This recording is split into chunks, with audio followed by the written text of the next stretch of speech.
आवाज जनतेचा। रिसोड विधानसभा निवडणूक 2024 मोठ्या जोरात स्वराने या ठिकाणी चालू आहे, तेव्हा आपापल्या पसंतीच्या उमेदवाराचा प्रचार करण्यात नातेवाईक गुंग आहेत। अशामध्येच विद्यमान आमदार आणि काँग्रेसचे जिल्हाध्यक्ष अमितदादा झणक शांत संयमी स्वभावाचे, प्रत्येक सामान्य माणसाला सोबत घेऊन चालणारा नेतृत्व त्यांनी आणि या डिजिटल काळातील निवडणूक तेव्हा प्रचाराला फार महत्त्व आहे। अशातच आमदार अमितदादा झणक यांच्या पत्नी प्रीतीताई झणक यांनी प्रचाराची धुरा आपल्या खांद्यावर घेऊन आपल्या पतीला प्रचारामध्ये आघाडी मिळवून देताना दिसून येत आहेत। रिसोड मालेगाव मधील प्रत्येक गाव, एक एक घर, एक एक मतदार यांच्यापर्यंत प्रीतीताई झणक ही आपल्या सोबत महिलांची मोठी आघाडी घेऊन आपल्या पतीला जास्तीत जास्त मताने निवडून आणण्यासाठी त्या या ठिकाणी आपल्या पती अमित झणक यांची सावली बनून कार्य करत आहेत।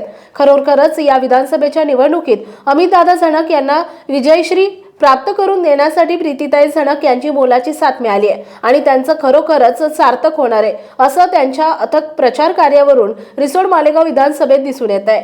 वाशिम जिल्हा प्रतिनिधी गणेश लहाणे।